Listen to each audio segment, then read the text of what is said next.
La santé, qu'elle soit physique ou mentale, c'est un des piliers centraux de l'humanité et un des sujets chauds de l'actualité qui fait énormément jaser. On va passer aujourd'hui de l'art-thérapie aux soins intensifs avec Sophie et Pascal, deux femmes qui œuvrent à leur façon pour la santé en société. Bienvenue à l'émission Un monde en marche.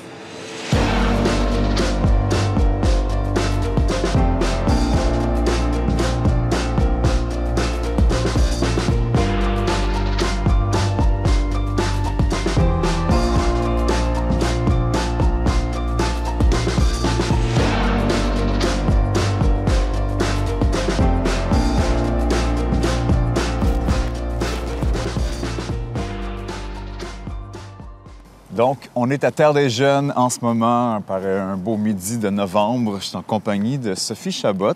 Salut, Sophie. Salut. Sophie, tu es une artiste qui intervient socialement pour la santé mentale avec des projets culturels, artistiques pour essayer d'aider, d'œuvrer, de transformer, de changer, d'amener ta touche personnelle de couleur dans le cœur des gens, dans l'esprit. Peux-tu nous parler un peu de ta démarche et différents projets que tu inities? Oui, bien, ce qui me porte, c'est beaucoup ça, en fait, d'améliorer le bien-être, d'améliorer la santé par la pratique artistique. J'ai un bagage d'infirmière depuis, j'ai été infirmière une quinzaine d'années. Puis là, bien, le côté artistique, la créativité, c'est l'ouverture, c'est tellement de choses qui font du bien. Fait qu'avec ma pratique, maintenant, je jumelle un peu ces deux aspects-là de ma personnalité, tu sais, le côté soignant, humaniste, puis le côté créatif. Et puis, ben moi, je m'aperçois que vraiment, la créativité, l'art, c'est un déterminant de la santé, tu sais. Autant que le sport peut l'être. Ouais.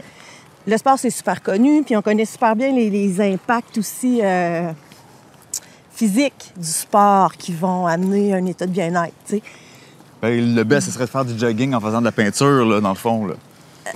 Peut-être, mais le jogging n'est pas pour tout le monde, tu sais. Ouais. Puis c'est pas pour moi, entre autres. Moi, je suis pas une super sportive, mais dans l'art, par exemple, je retrouve ces moments-là de connexion vraiment avec le moment présent, de lâcher prise, tu sais, d'être complètement focus dans quelque chose qui nous fait du bien. Mm-hmm. Puis c'est beaucoup ça, je pense, qui fait que ça nous fait autant de bien d'être dans un projet de création, tu sais. Donc, c'est ça, tu es clairement dans une démarche d'art-thérapie, mais aussi dans des projets culturels plus, là, des projets ouais. qui mettent de l'avant aussi la communauté, puis... Le lien avec l'autre. Ouais. Ouais.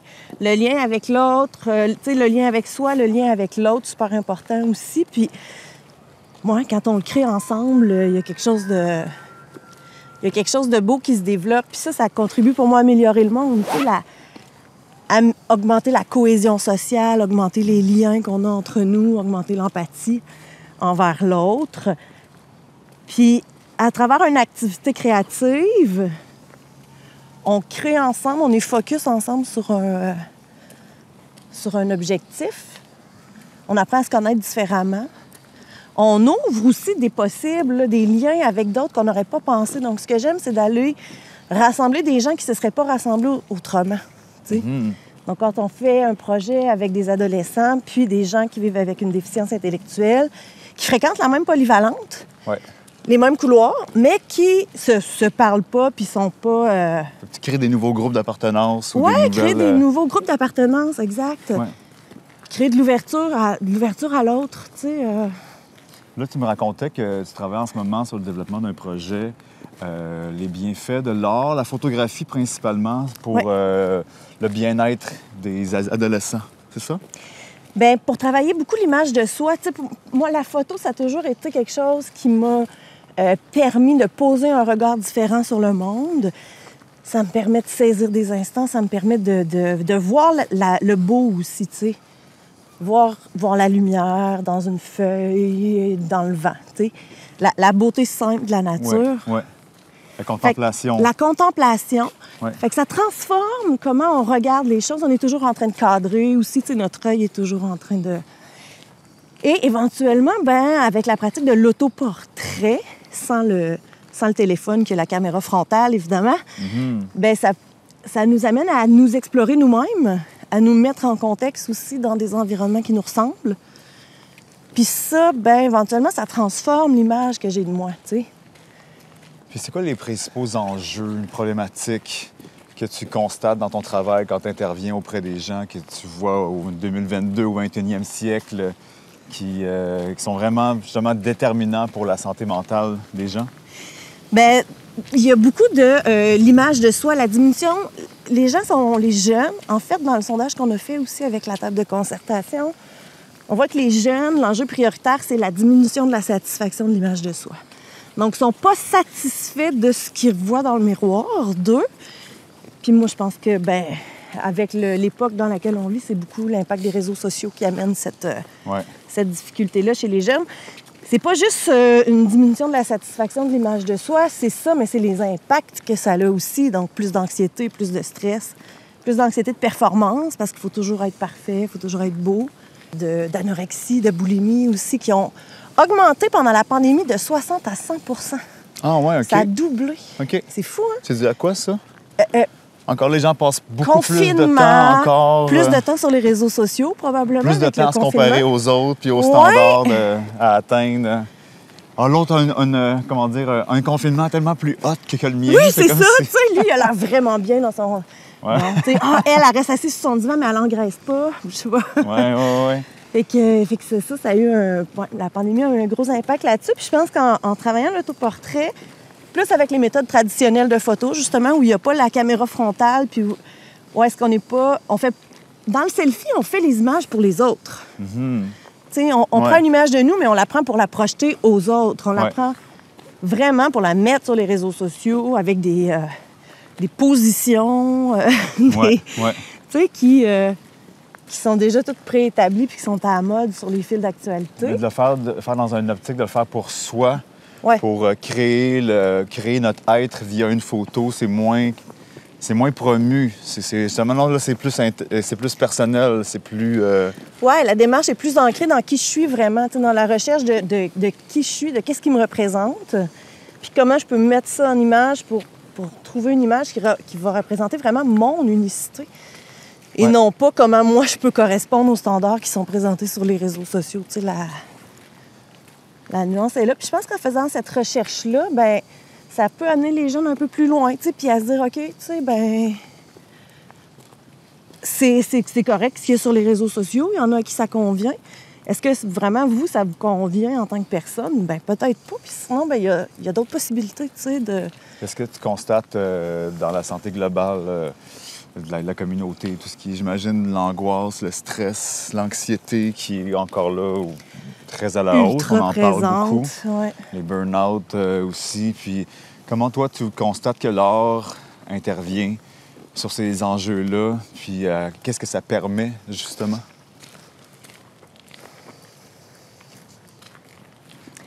Ben, moi, je pense que... Tu sais, il faut pratiquer l'art pour comprendre à quel point ça peut être bénéfique pour la santé. Ouais. C'est peut-être dur à expliquer pour quelqu'un qui pratique pas l'art puis qui sait pas dans quel état ça peut amener. Mais c'est un... tu sais, ça nous amène dans ce qu'on a de plus humain, de plus beau, de plus vibrant. Ça canalise notre essence puis notre sens de la vie aussi. Ouais. C'est ça. Ouais. Exact.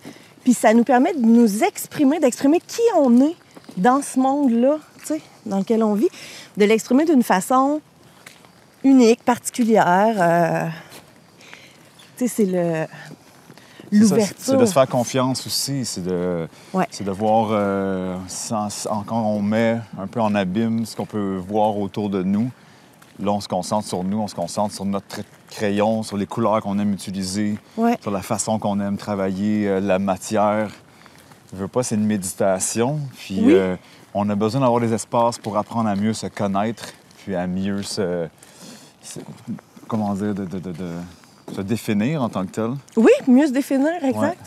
Puis l'art permet ça, tu sais. Ouais. C'est ça sur un canevas, sur une toile, sur un mur, avec la plasticine, peu importe. Quand on est dans un travail créatif, un travail artistique, on n'a pas toujours de l'aide pour le faire. On est un peu voué à nous-mêmes avec nos talents, nos capacités. Puis c'est de comme un peu... c'est se mettre de l'avant avec qui on est. Puis, si tu vois, mettons, à travers les projets que tu as faits, à travers le temps, tu as vu les bienfaits que ça fait aussi, là, l'art en santé. Ah ouais, vraiment, vraiment. Puis tu sais, le fait, par exemple, les ateliers SMART, sont les ateliers d'art en santé mentale, on travaille vraiment avec des gens qui ont une problématique sévère là, en santé mentale. Le fait de créer, évidemment, l'ouverture que ça crée, c'est de la liberté aussi, hein? Tu sais, quand tu es dans un espace Goûter de à la création. liberté. Ouais, tu goûtes à la liberté parce que tu peux faire ce que tu veux. Puis, tu sais, fait qu'il y a tout cet espace de liberté-là qui ouvre des possibles dans l'esprit. Ça, c'est vraiment, vraiment un aspect important. Mais après, quand on tombe dans l'exposition du travail, dans la fierté. vraiment... Oui, la fierté de l'aboutissement, d'un projet, puis deux, de présenter quelque chose que j'ai réalisé au monde. La première, on a parlé beaucoup du regard qu'on porte sur soi, puis le regard que... l'impact du regard des autres sur soi aussi, tu sais. Puis c'est fou à quel point, quand quelqu'un a un diagnostic en santé mentale, le poids du regard des autres ajoute tellement de difficultés à la maladie, là. C'est presque le double. Ouais. Tu sais? Puis souvent, les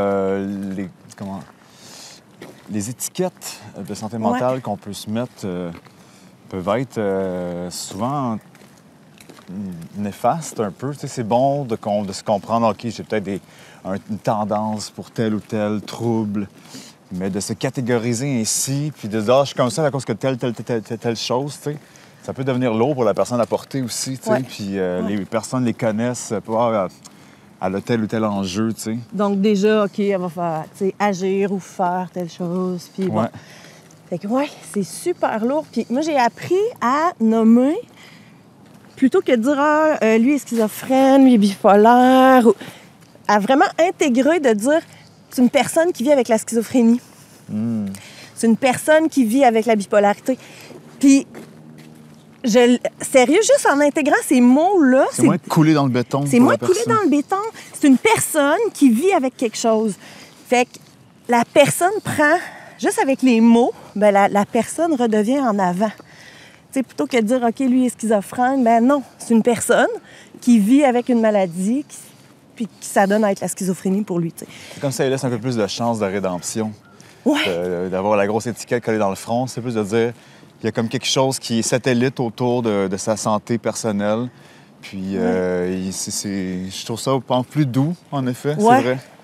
Ça, c'est comme un peu une chance qu'on peut s'offrir, une opportunité qu'on peut s'offrir de guérir aussi, tu sais.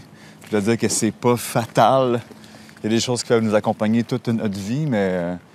Mais c'est pas fatal, puis c'est pas l'entièreté de qui on est non plus. Une partie de nous. C'est une partie, Fait que ça, c'est une notion vraiment intéressante là, que moi, m'a apporté un changement de regard sur eux, tu sais. On n'a pas fini d'en parler. On n'a pas fini d'en parler. Non. Puis ce que je trouve... Moi, je veux juste préciser parce que souvent, là, les gens confondent entre la maladie mentale puis la santé mentale. Puis c'est pas pareil. Tu sais, dans le sens que la santé, c'est la santé. On a la santé physique puis la santé mentale. Mais la maladie mentale, c'est quand on a un problème, un diagnostic, une maladie. Mais on peut parler de santé mentale sans avoir... On peut prendre soin de sa santé mentale sans nécessairement avoir une maladie mentale. Tu comprends? Faire la distinction, là. Bien, la distinction entre les deux, parce que, tu sais, des fois, on parle de santé mentale, ça fait peur aux gens. Tout le monde a une santé mentale duquel il doit prendre soin, tu sais. Ouais. Diminuer le stress, l'anxiété, être, tu sais. Fait que c'est ça, il y a cette distinction-là à faire, je trouve, qui est importante et qui est pas souvent, qui est souvent confondue, là. En tout cas, merci d'avoir pris le temps de marcher avec moi pour faire le tri dans tout ça. C'est important. En tout cas, je te souhaite une bonne santé mentale. Oui, merci à toi aussi. À toi aussi.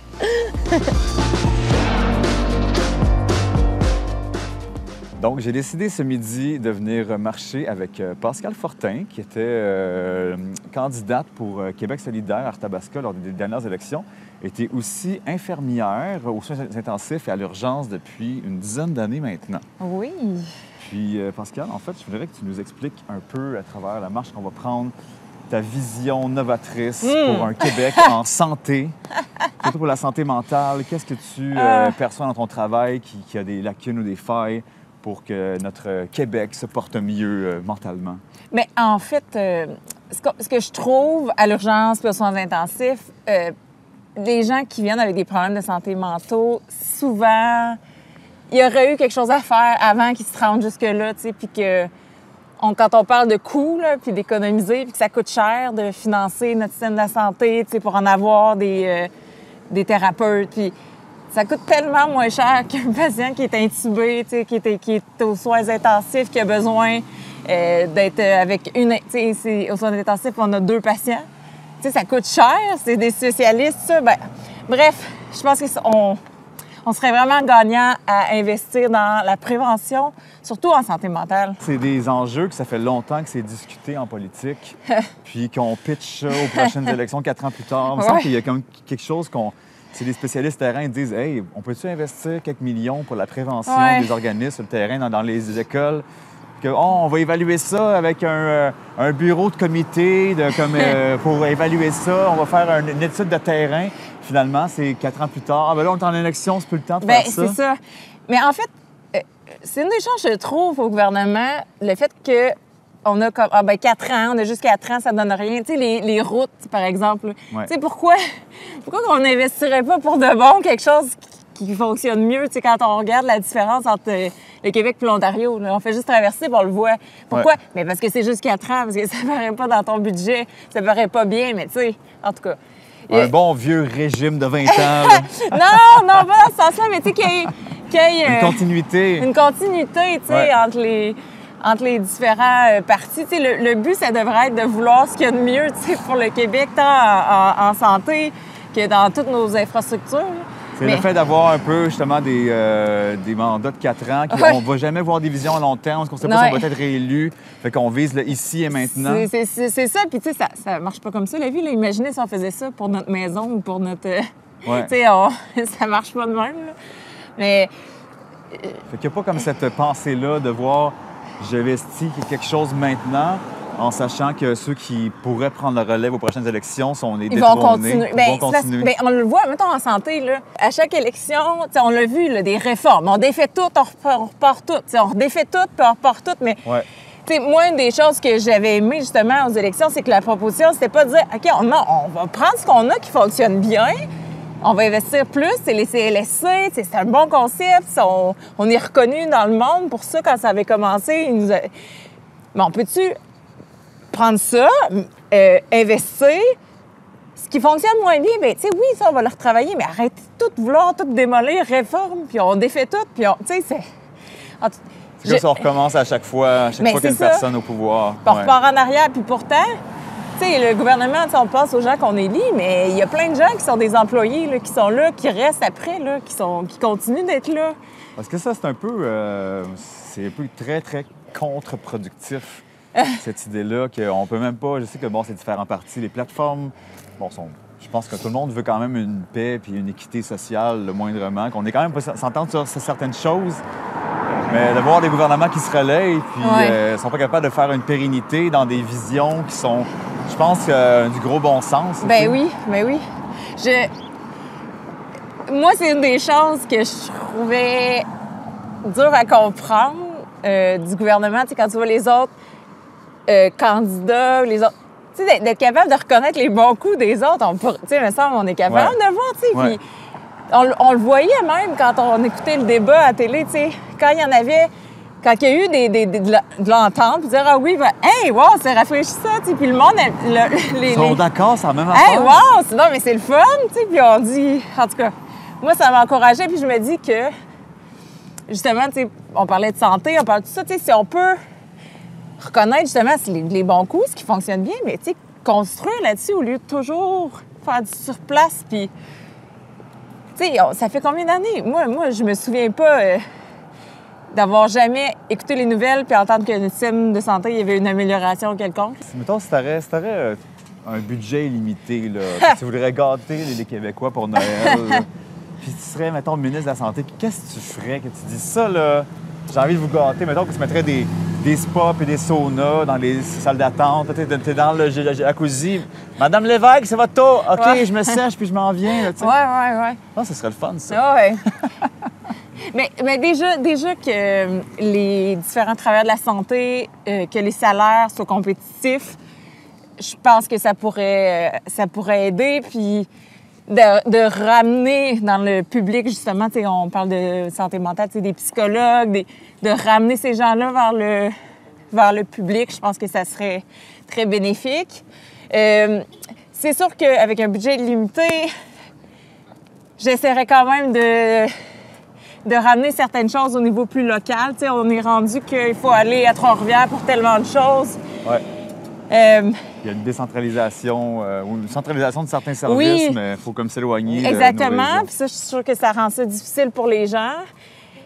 Sinon, ben c'est sûr que une embauche justement de certains professionnels, il y a quand même des postes que on a tout le monde que supposément qui ça nous prendrait. C'est pas vrai qu'on engagerait tout le monde, même si on avait de l'argent. Ça serait une des choses. Si on avait vraiment de l'argent, je le ferais, là, d'engager plus de professionnels. D'engager, Justement, de peut-être mettre d'autres sortes de thérapeutes. Du renfort avec des soins alternatifs aussi. Oui. Ça pourrait...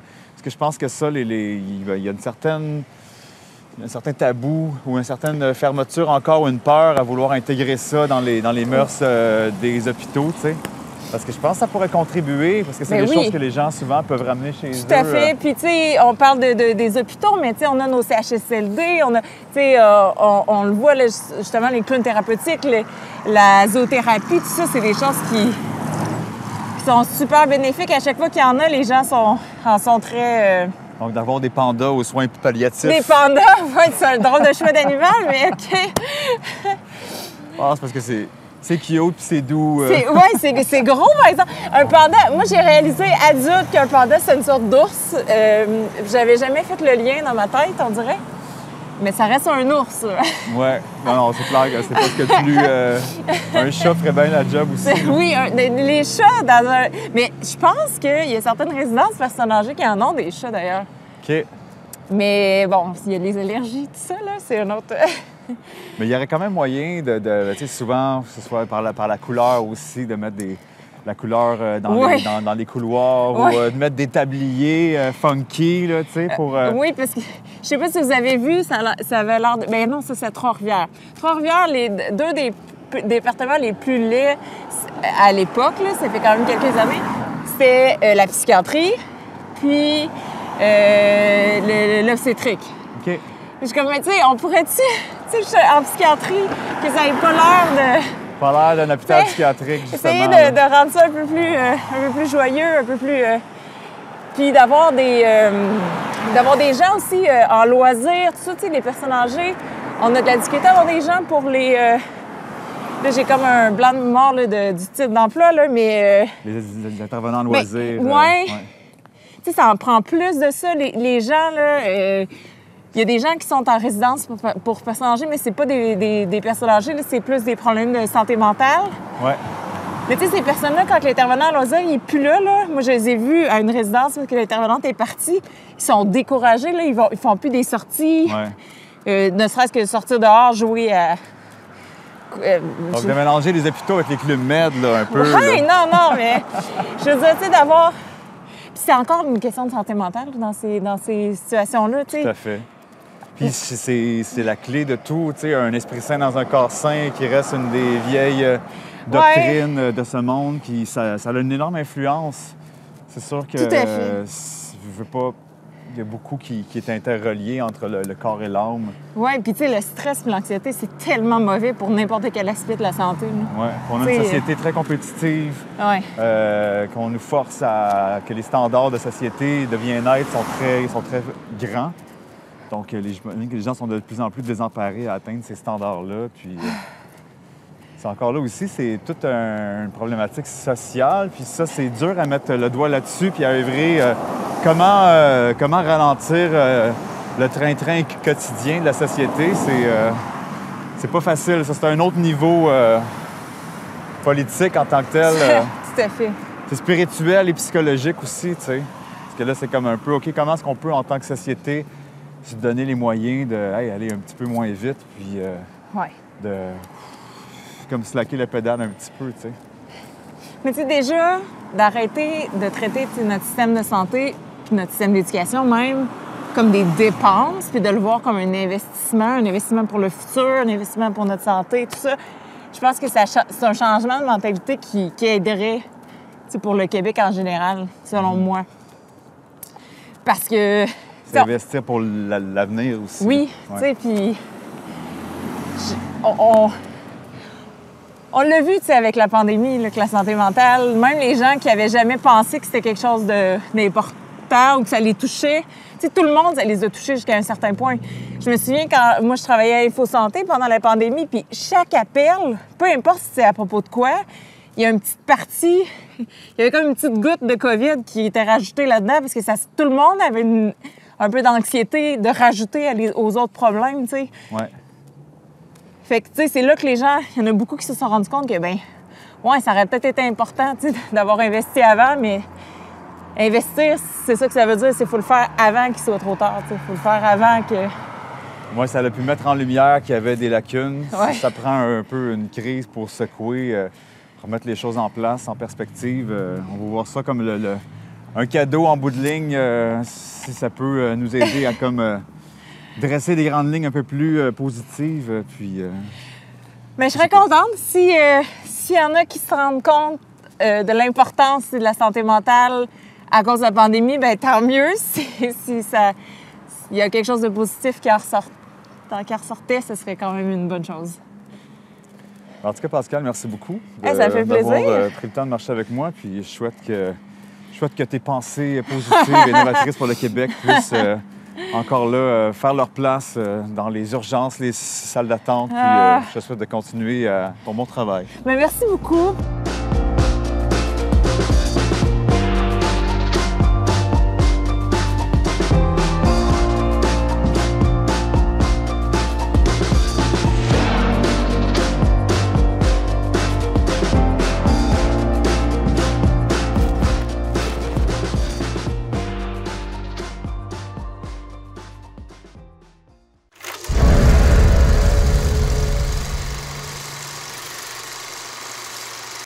« 50% du verre recyclé se retrouve dans les sites d'enfouissement. Fait que, qu'est-ce que je fais? T'apportes les objets en verre dans un dépôt de verre. Où ça? Ici. Présentement, il n'y a qu'un seul point de dépôt dans le centre du Québec. Exigeons qu'il y en ait plus.